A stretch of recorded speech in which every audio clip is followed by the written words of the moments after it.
en primer lugar, lo que hay que decir que la discusión del presupuesto para un país capitalista, para un país burgués como el nuestro, la discusión del presupuesto se le llama la ley de leyes. Es decir, es la ley que va a regir todas las demás leyes que se apliquen en este país. ¿Por qué?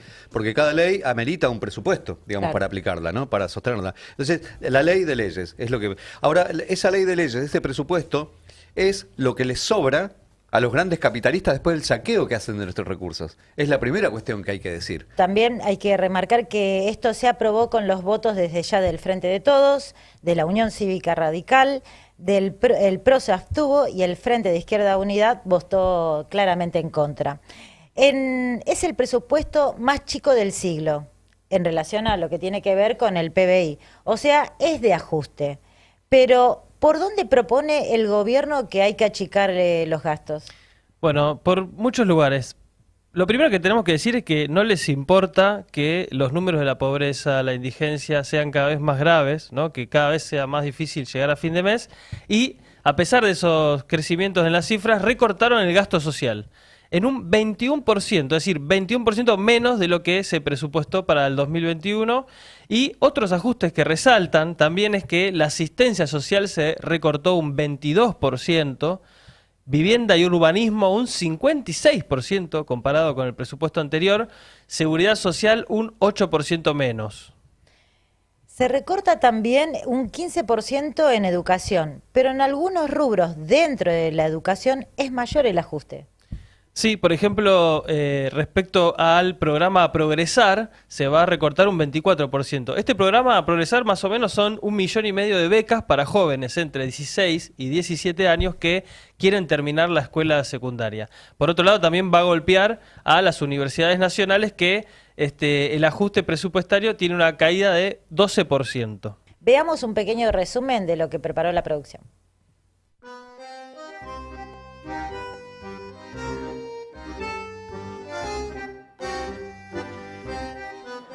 Se va a votar en general el dictamen de la Comisión de Presupuestos y Hacienda. Rotundamente, no es un presupuesto de ajuste. La foto de este presupuesto es clara. Lo único que crece en forma considerable es el pago de intereses de la deuda. Entonces sí vamos a poder hablar frente a nuestro pueblo de que estamos cumpliendo el mandato que tenemos. Pero hoy este es el paso posible y hay que darlo. Por eso apoyo esta sanción. Con orgullo a reivindicar este presupuesto. Acompañado con el Fondo Monetario Internacional, que nos pone determinadas metas fiscales, monetarias y demás a cumplir. Nosotros vamos a seguir apoyando en lo que podamos, acompañando, como evitamos el default, acompañando el programa del Fondo Monetario que fueron y pidieron 4.000 millones de pesos más, dólares más. Más impuestos, más violencia, más robo. Pero todo contra el sector privado, porque la joda de la política sigue. Por más que ahora pongan la voz ronca, acá algunos, y griten la casta, la casta. Claro, porque acá ponen voz ronca, pero son un león enojado. Después van al coloquio de ideas, se juntan con el poder económico y son un gatito mimoso. Eso es lo que estamos viendo. El país se hunde porque liberaron todo, porque sigue vigente la ley de entidades financieras, porque especulan con los alimentos, porque especulan con los medicamentos, porque hasta el Estado le da dólares baratos a los grandes empresarios para cubrir sus deudas privadas. Pagando, ajustando, fugando y fugando, llegamos hasta acá y la desigualdad creció. La Argentina no solo se hundió, la Argentina se partió. Hay unos que son más ricos y otros que son más pobres. Mi mensaje es que este presupuesto sea el punto de partida para una política que ponga a las personas en el centro de la política económica. Muchas gracias, presidente. Un debate muy serio en las comisiones de presupuesto, donde no solamente en la reivindicación que hicieron diputados de nuestro bloque, sino principalmente en las valoraciones y en las adjetivaciones positivas que ese tratamiento mereció por parte de los diputados opositores. Escuchamos en las comisiones y aquí celebrar el presupuesto presentado por el Poder Ejecutivo, por Sergio Massa, sino aquellos que dentro del oficialismo corrían por Izquierda Guzmán, tratándolo de ajustador, y ahora apoyan a Sergio Massa, diciendo que agarró un fierro caliente y que hay que bancarlo. Recordemos que Massa debutó con un recorte en el presupuesto de salud y educación de 128.000 millones de pesos. Hasta la discapacidad ajustó Massa. Pero lo que tendríamos que estar discutiendo es si se va a reducir la pobreza, si se va a crear fuentes genuinas de trabajo, si los trabajadores van a cubrir el costo de la canasta familiar o los jubilados van a salir de la indigencia. Pero este presupuesto no dice nada de eso, ni tampoco la oposición de derecha critica eso. 180 afirmativos, 22 negativos, 49 son las abstenciones. Resulta afirmativa. Vuelvo a decirlo, no es un presupuesto de ajuste y me quiero detener en el ítem de educación sobre el que tanto se ha hablado. Como resultado del dictamen, tal como está, se mantiene el peso sobre el PBI del gasto de educación de la Administración Nacional y lo hace crecer en términos reales, que en ningún caso eso puede disminuir a un determinado porcentaje del PBI. Es decir, que si la evolución va en aumento, también las partidas de educación deberán respetar ese aumento. Y voy a lo que recién intentaba responder el diputado Heller. Ya hubo una reasignación de partidas que recortaron de vivienda, de salud, de educación. Está acá el ministro Massa, la firmó con Mansur, 128.000 millones, ministro. Así que ¿por qué vamos a confiar que no lo van a hacer de nuevo? Pues no confiamos, lo tienen ahí al ministro. Pongan que no lo van a sacar ni de salud, ni de vivienda, ni de ninguna partida social, para que creamos que esto va en serio y que no es una trampita para lavarse la cara después del escandaloso presupuesto que han votado en el día de hoy. Muchas gracias. Y para finalizar, presidente, mire, nosotros, además, no solamente que han perdido salario los trabajadores, además, cada vez aumentan los trabajadores que están precarizados. Hay un 50% de los trabajadores que están precarizados, muchos en la informalidad, muchísimo en la informalidad. Entonces, nosotros venimos insistiendo en que se reduzca la jornada de trabajo a 6 horas para que aquellos compañeros y compañeras que dejan la vida en las fábricas puedan realmente... El otro día estuve con trabajadores de Mondelez que también tenían bronca porque le cobran el impuesto a las ganancias, y con muchos compañeros de distintas industrias en la zona norte del Gran Buenos Aires decían, nos están robando el salario. Nosotros dejamos la vida en la fábrica, hacemos horas extras porque no nos alcanza. Y bueno, muchos compañeros no tienen empleo, tienen empleos informales. Si reducimos la jornada de trabajo y repartimos las horas entre ocupados y desocupados, podemos generar 1 millón de puestos de trabajo, empezando por las grandes empresas. Aplicando en principio esta medida en las grandes empresas podemos generar 1 millón de puestos de trabajo. Ni hablar si aplicamos también un plan de obras públicas para construir vivienda para todos los trabajadores y familias humildes que lo necesitan en vez de reprimirlas. Y además podríamos generar... Ya voy terminando, presidente. Y además generar empleo, por supuesto. Por eso, presidente, nosotros por estos fundamentos, lo que venimos dando en las comisiones y demás, nos vamos a oponer a este presupuesto y convocamos al pueblo trabajador a seguir el único camino que realmente puede satisfacer las necesidades y terminar con esta espiral de decadencia, que es un gobierno de las trabajadoras y los trabajadores que ponga todos los recursos del país en función de las necesidades de las mayorías y no de un pequeño grupo de empresarios. Muchas gracias, presidente. Se ha desnudado una y otra vez este cacareo de los Milei, de los Esper, de los de Juntos por el Cambio y todos los ricachones acá, que siempre se quejan de que pagan mucho impuesto. Mentira, mentira. La mayor carga impositiva en nuestro país es hacia los trabajadores. Primero, desde el IVA en adelante, como bien decías, pero además el impuesto al salario.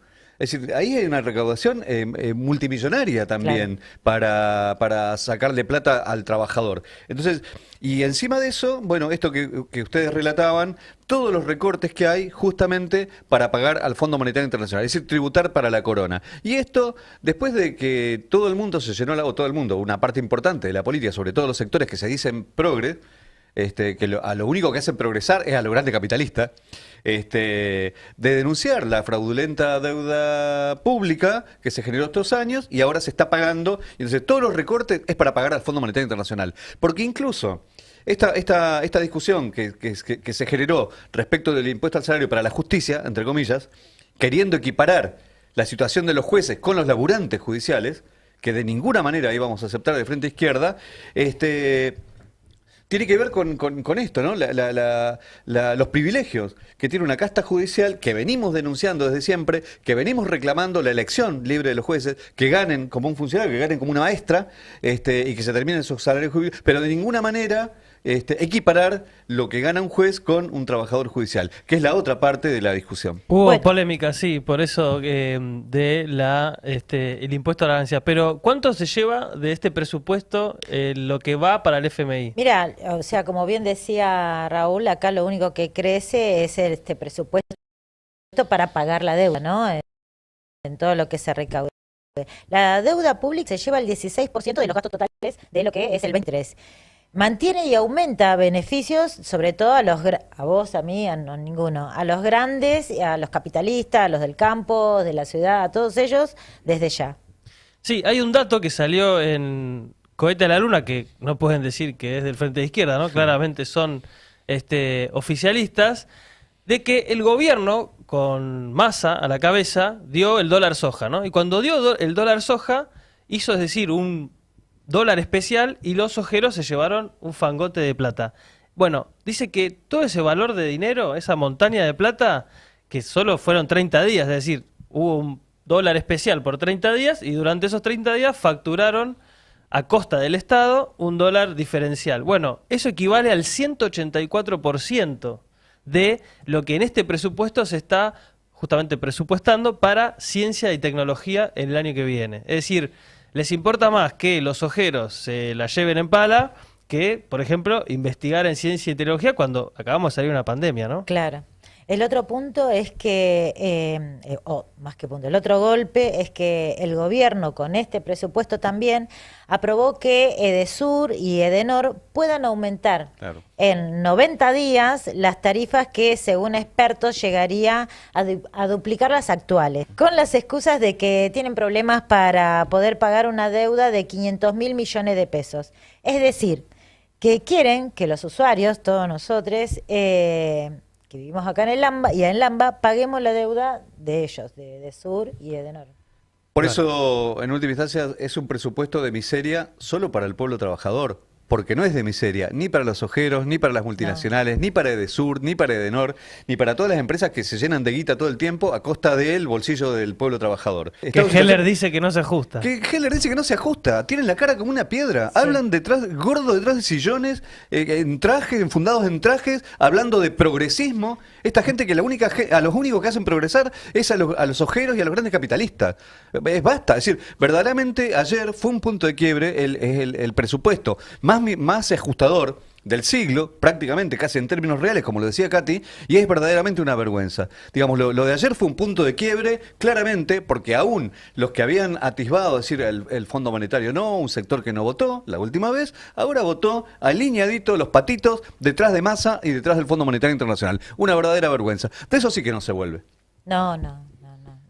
Y de la humillación que le hacen padecer al pueblo por un miserable subsidio, donde casi tenés que ir a que te escuchen que te suenan las tripas de hambre para recibir 25.000 pesos, la verdad que tampoco se vuelve. De eso no se vuelve. No, las colas enormes, Katy, las colas enormes que se ven de gente, y esto que vos decías, es decir, si alguna vez tuviste acceso a algo, no podés acceder. Entonces te comés horas y horas de cola para llegar y que te digan no, a vos no te corresponde.